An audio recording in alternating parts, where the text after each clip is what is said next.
Now let's look at how do we model cyclical data in a time series. Now that we have a good understanding of modeling the trend as well as the seasonality, modeling the cyclicality by understanding that the data is having a covariance stationary. We have seen what are the various checks we really need to do to ensure that the data is covariance stationary. So by understanding that the data is covariance stationary and using different forms of time series based forecasting models, typically falling into the groups of autoregression, moving average, and autoregression moving average. So we typically look at these three key models as a part of this session. But let's try to understand, whenever we are trying to do a model building, it's not that we are developing a reality. We have to appreciate the fact we are trying to use some kind of patterns, trying to understand some kind of patterns in the past data to approximate a more complex reality. So using these AR, MA, ARMA kind of models, we are trying to approximate a complex reality, which means looking at that particular one which can give us the best possible result or the least possible error in the overall process. That is what we are going to get in, and each of them have a different kind of strength in terms of modeling the autocorrelation behavior. Mean, by trying to capture the autocorrelation function and the partial autocorrelation function of the data, we can see which of them is an appropriate which of these models is an appropriate fit for the data, and we can do a much better forecasting using these models. So just getting into this, the first of these, moving average. And whenever we talk about the moving average, we are trying to model the time series, any particular data, the modeling the time series, we are trying to model it with respect to the error term. So we are trying to link it as the error term plus some kind of weightage given to the previous period's error term. So whenever we model a time series of this kind, where I am taking the error term of the current period and giving some kind of weightage to the error term of the previous, which means we are trying to model the current time series as the lag of the current as well as past shocks. I am not taking the past data here. I am taking the current shock as well as the past shock, and I am trying to model the time series. So this kind of a process wherein the epsilon for me is a white noise. We know a white noise with a mean of 0 and a variance of sigma square. And we already know white noise is something whose mean has to be 0 and which is covariance stationary. Some particular stuff with a mean of 0 and covariance stationary, we call that as the white noise. So I'll try to express it as epsilon t plus theta epsilon t minus 1. And this is what so current value of the series, we are trying to express it as a function of the current shock as well as some multiplier to the previous shock, right? And so whenever we are looking at a few important properties, probably let's say if I'm looking at the unexpected unconditional mean for it, I can look at it as expected value of epsilon t plus theta times expected value of epsilon t minus 1. Now we know that the expected value of the error term is always 0. This is 0, so expected value of this yt is 0 itself. But when I look at variance of yt, I can try finding it out as variance of epsilon t plus theta times epsilon t minus 1. Now if I expand it, variance of epsilon t becomes sigma squared plus theta squared times variance of epsilon t minus 1. It is also sigma squared because it's a covariance stationary, and variance has to be the variance is constant, and plus 2 covariance between epsilon t and sigma theta times epsilon t minus 1. We know that both of them are not related at all, so the covariance part will become 0, which means the variance of this is sigma squared times 1 plus theta squared. So depending on how big is the theta, we see that the variance of the process is going to be higher. As theta, absolute value of theta is going up and up, we see that the variance is increasing more and more in any typical moving average model. So let's see how we can come out with that moving average kind of a model, right? So for that, let me generate some white noise here, right? I'll generate a white noise using the random function, and I'll subtract zero point 0.5 from it, right? I'll send, the reason why I'm doing that is a typical random function will give a value between 0 and 1, whereas this one, once I subtract zero point 0.5 from it, it gives me a value between minus 0.5 to plus zero point 0.5. So which will generally have a mean of close to around 0. So let's say I'm generating some around 1000 observations, means 1000 time periods. Let's say I have the data relating to 1000 time periods which I have generated on a random basis. Okay. Now this, should I call it as a covariance stationary, or should I call this as a covariance stationary or not, or should I call it as white noise or not? So for that, let me try finding out the mean of this particular data. I see that it is very much closer to 0, and when I am looking at the variance, yes, I'll take the variance of it. The variance of this data is around 0.08. Then if I take this as a sample variance instead of the population variance, then it is, yeah, 0.08, and probably the standard deviation, which should come out as the square root of the variance, is somewhere around this. And I would like to look at the covariance between let's say 1 to 100 comma 11 to 110. I'll try to find the covariance stationarity for a lag of 10. Right, I'll try to use the covariance stationarity from 1 to 100.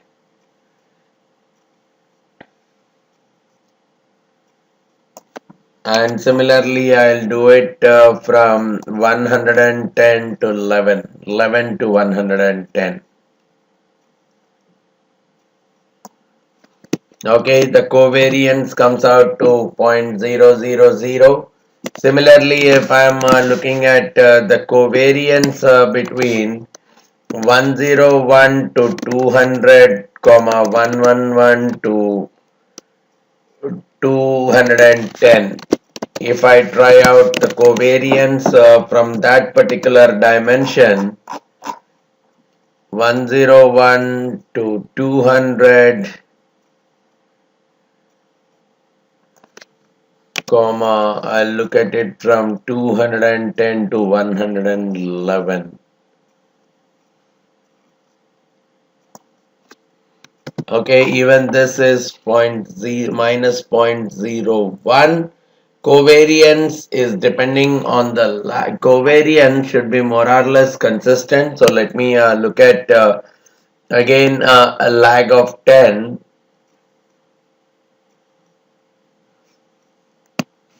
So in some cases the covariance is looking slightly higher, but yeah, let's look at the autocorrelation to ensure that this is more or less random. I'll look at autocorrelation function, correlation with a lag of 1. If I take the correlation with a lag of 1 on this data, I'll take it from A1 to A999, comma A2 to A1000. Okay, correlation with a lag of 1 is giving me 0.0001. Similarly, when I'm looking at correlation with a lag of 2, is also giving me A1 to A998, and I do it as A3 to A1000. So correlation with a lag of 2 is giving me 0.03, should be again close to 0. Correlation with a lag of 3 again, A1 to A997, comma A4 to A1000. Even this is giving me minus 0.01. All of them are almost around that zeros only. Correlation of let's say with a gap of with a lag of 6. If I just try to find out A1 to A994, comma A7 to 8000.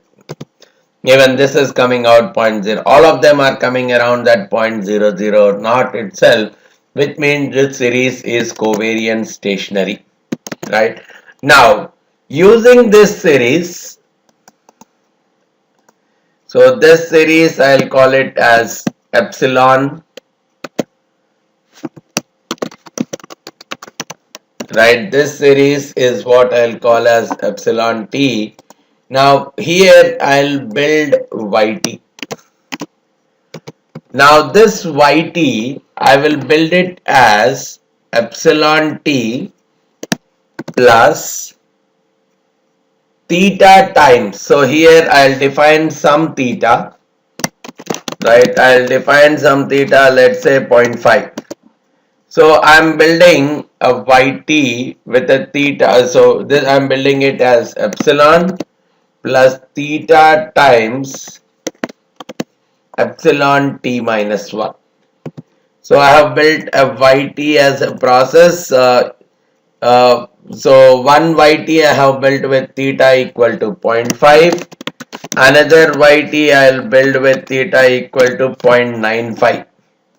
So I'll build another yt with theta equal to 0.95, where I'll take as epsilon plus theta times epsilon t minus 1. So this is what is coming out as my yt. And now I can try, I call this as yt1. I'll try plotting a graph in these two cases. A simple line chart in these two cases. yt1 is shown in red and yt is shown in blue.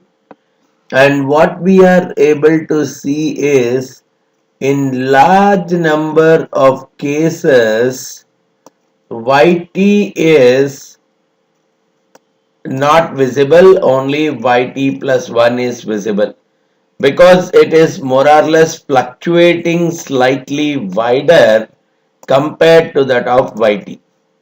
Because as theta is larger, now if I want to see for yt and yt1 mean for, so for yt let's see the mean. If I want to still see, right, if I want to still see the mean of yt, I'm still going to get somewhere close to 0 itself. But the variance, if I'm looking at for yt,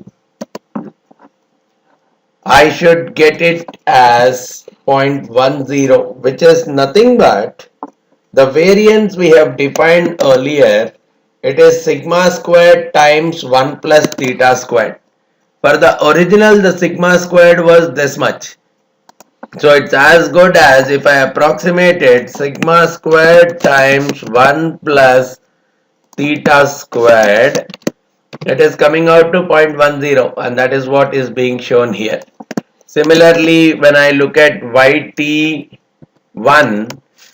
even for that, when I am trying to compute the mean, which is coming out through the average, it works out to be very close to 0. Whereas when I look at the variance for yt1, which I have taken using the other using theta as 0.95, I am getting the variance as 0.15, because I should get it more or less in line with the variance of the original times 1 plus theta squared. So it's somewhere close to 0.15. So this is how we are trying to establish a moving average process. And this is the unconditional mean and unconditional variance. But yes, now if I try bringing in the conditional, saying the information up to t minus 1 is known. So I want to find out the expected value of yt, not in the unconditional form. I want to take the expected value of yt given I have the information up to yt minus 1. Then it's as good as I'm rewriting it as expected value of epsilon t given sigma t minus 1 plus theta times expected value of epsilon t minus 1 given t minus 1. Now this part is 0, fair enough, whereas this part is still where we are talking about epsilon t minus 1, because this is a known thing at the time t minus 1. So it can't be, I don't have a separate expected value for it. It's because it's a known element, I'll take it as epsilon t minus 1 itself. So when I know information up to t minus 1 period, yt is directly the expected value of yt under the information that I know the information up to t minus 1, it is directly coming out as theta times epsilon t minus 1. A very important relation for us. Similarly, when I am looking at the variance of yt given the information up to the previous period. So the expected value given the information up to the previous period, I can take it as theta times the previous, and variance also, if I go with the same, I'll take it as variance of epsilon t plus theta epsilon t minus 1 given information up to t minus 1. So this also is working out to, okay, variance of epsilon t plus sigma t minus 1. So I can very well, instead of expanding it right there, even I could have taken variance of yt given sigma t minus 1 as expected value of yt minus of expected value of yt given value up to t minus 1 whole squared given t minus 1. So which is working out as expected value of epsilon t squared given t minus 1, which is going out as sigma squared. So sigma squared will become the variance, conditional variance, whereas sigma squared into 1 plus t squared, 1 plus theta squared is becoming the unconditional variance in the process.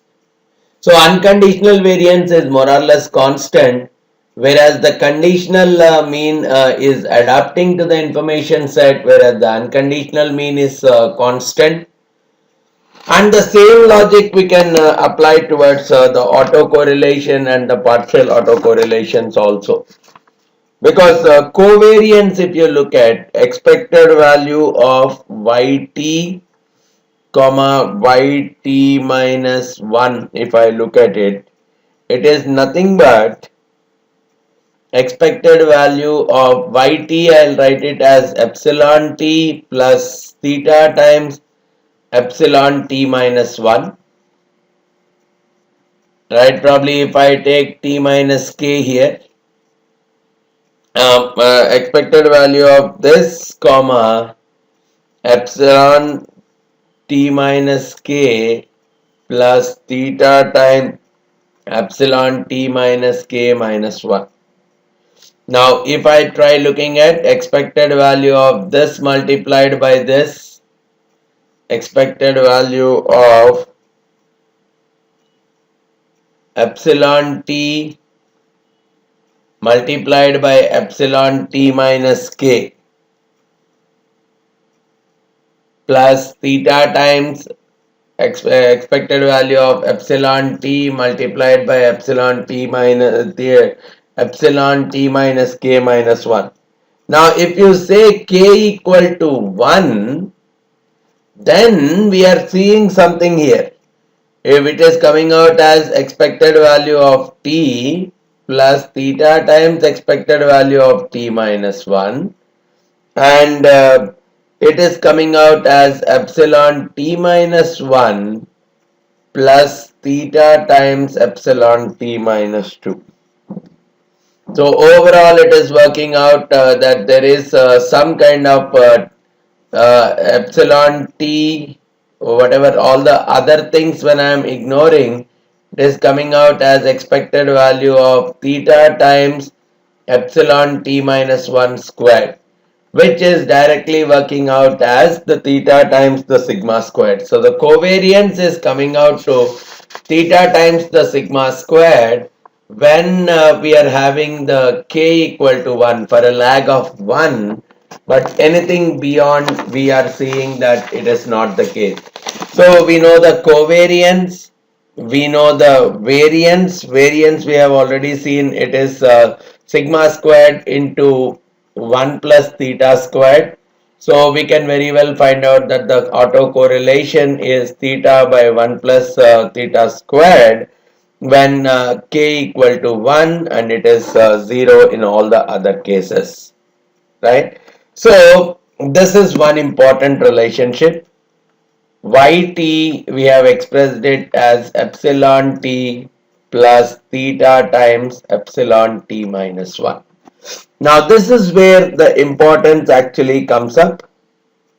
I will rewrite. Epsilon t is yt minus theta epsilon t minus 1. Same logic if I implement, epsilon t minus 1 will become yt minus 1 minus theta times epsilon t minus 2. So going with this, I can write it as epsilon t is same as yt minus theta times yt minus 1 minus theta times, again epsilon t minus 2, I'll write it as yt minus 2 minus theta times epsilon t minus 3. Now if it continues, it is going as yt minus theta times yt minus 1 plus theta square times yt minus 2 minus theta cube times epsilon t minus 3. Again epsilon t minus 3 will become yt minus 3 minus theta. So overall it is going as epsilon t is finally coming out as yt minus theta times yt minus 1 plus theta square times yt minus 2 minus theta cube times epsilon t yt minus 3 plus theta power 4 times yt minus 4 and so on. That is what is coming out as, and if it has to, if this value has to converge, the theta should be less than 1. If this entire series has to be a convergent series, the theta has to be less than 1. And what we see is through this mechanism, it is represented, that say epsilon t is getting represented as an autoregressive kind of a series itself. So what we are simply saying is the current value of the series, is expressed in terms of, if I just do a small workout, yt is epsilon t plus all this stuff. So it is saying the current value of the series, I am expressing it as the current shock and the lagged values of the series, but not the lagged values of the shocks. And that is what is giving rise to autoregression, doing the regression with the previous values of the series, not the previous values of the shocks. So whenever the theta, the absolute value of theta is less than 1, we are able to do this kind of inversion, and we are able to express the moving average series in terms of autoregressive and vice versa. Right? So finally we are able to write the expression yt is epsilon t plus theta times yt minus 1 minus theta square times yt minus 2 and so on. And using that we can very well plot, see, because theta square, if I am writing it in terms of yt minus 1 yt minus 2, this is what is becoming a regression equation. And the coefficients of the regressive equation are nothing but partial autocorrelation function. So we can very well end up plotting the partial autocorrelation functions as well. So this is a typical MA1 process. But if I want a little bit more, let's say MAQ kind of a process, all we are saying is yt, I'll write it as epsilon t plus theta 1 times epsilon t minus 1 plus theta 2 times epsilon t minus 2 plus so on theta q times epsilon t minus q. But again, all these epsilons are nothing but they are the white noises with the mean of 0 and a variance of sigma square itself. So that is what we can do the modeling with respect to a moving average models. Now we will look at the other side of models, which are called as autoregressive models. Autoregressive model or typical AR model. Even these autoregressive models also, what we typically see is the general autoregressive model. I'll write it as yt is equal to some a times yt minus 1 plus epsilon. Epsilon t is the error. And of course, this epsilon t, we have already talked about it. It's a white noise with the mean of 0 and a variance of sigma square. So this kind of a form is what we call as the autoregressive kind of a model. Again, if I am using only t minus 1, I call it as an AR1 model. If I am using t minus 2 as well, I call AR2. And if I am using all up to t minus p periods, I am calling as ARP kind of model. And in case of AR1, we are trying to use the values of yt minus 1, and when I am using yt minus 1 again, I call it as a times yt minus 2 plus epsilon t minus 1. So basically, this is going again and again in terms of the older and older values. So AR1 model for me is capturing more and more persistent dynamics because it is using yt minus 1, it's using yt minus 2, it's using almost all the values. But when I am using MA model, it is not using the values from the past, it's just using the shocks from the past. So it has a very short memory compared to the AR model. AR model is having more and more persistency, whereas MA model is having more of a short memory.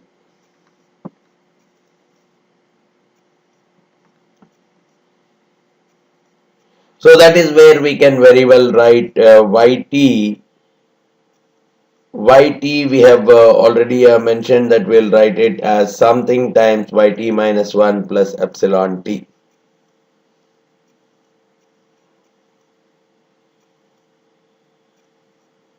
And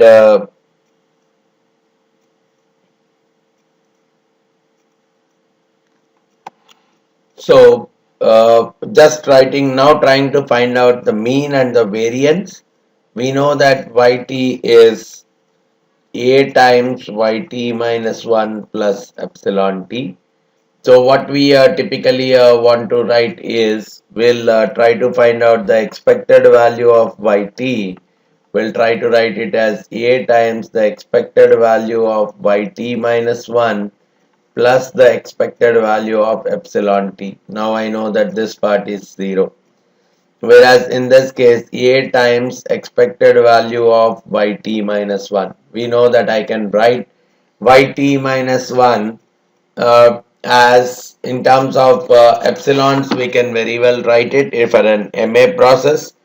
So I will write yt minus 1 as epsilon t minus 1 plus theta times epsilon t minus 2. So overall it is coming out that the expected value is 0 itself. Similarly, I can go with the variance of yt, which comes out as variance of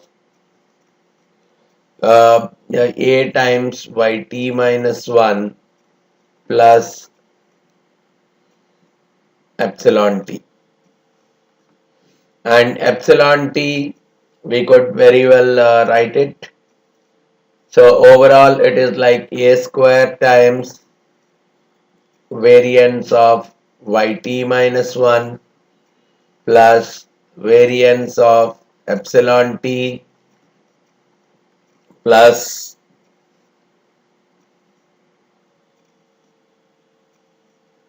a times the covariance between yt minus 1 and epsilon t. So this part is 0, but it is coming out as a square times variance of yt minus 1 plus variance of epsilon t. We know it is sigma squared. So again, the same logic I can continue. Now I'll take out as a squared variance of yt minus 1. I'll write it as variance of a of yt minus 2 plus sigma epsilon t minus 1 plus sigma squared. Now what is it coming out? A squared times, this is a squared again, variance of yt minus 2 plus variance of sigma epsilon t minus 1 again is sigma squared. So overall it is coming out as sigma squared plus a squared sigma squared plus a power 4 sigma squared plus so on. So overall it is coming out as sigma squared times 1 plus a squared plus 4 plus so on to up to infinite. So the summation of this becomes this multiplied by a by 1 of 1 by a minus r. So it is becoming sigma squared divided by 1 minus a squared. That is becoming the variance of yt. The same logic again, if I am going with a conditional expected value of yt given yt minus 1. So again I could very well go with the same logic. Right, yt I'll write it as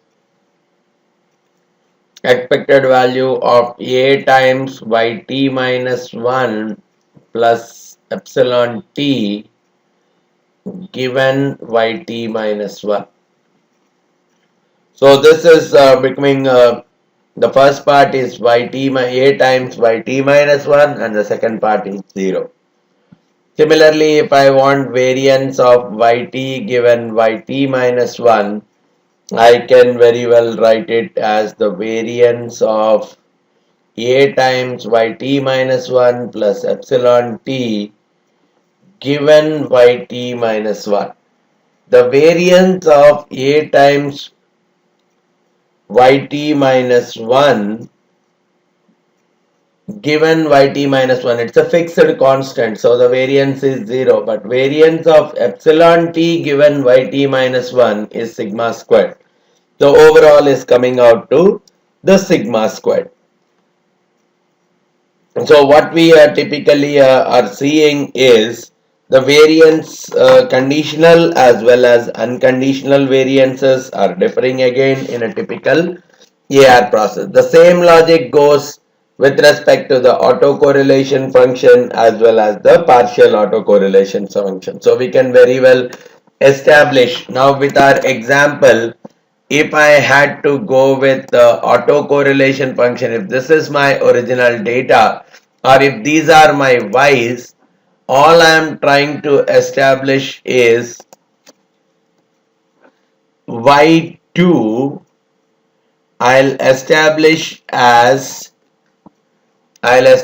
this y2 or probably I'll establish this y2 as some a, right, some a, let's say 0.5 is there. I'll try to establish y2 as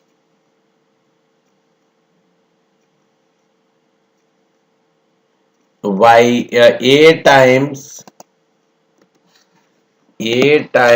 y1 plus epsilon 2. So this is what is the number that is coming to y1, y2, y3, so on, yn, going with the AR1 process, right? So we are not looking at the previous period's epsilons in this case, but we are looking at previous periods y. The same goes with ARP process until the previous p periods is what we are typically considering as a part of the value. Now comes the ARMA models, which are integrating both the moving average as well as the autoregressive. So that's where I say yt is a times yt minus 1 plus epsilon t plus theta times epsilon t minus 1. This is going as a part of the autoregressive moving average kind of a model. Now this is ARMA 1-1 model. Now the same logic you can very well extend it to any number of ARMA PQ kind of model. Now whichever model results in the least possible error while trying to fit it with the actual is the best model to be typically followed. So that is how the ARMA models, AR models, MA models are helping us in doing the fitment of the time series data and coming out with a process to do the forecasting of the future based on the past values, right?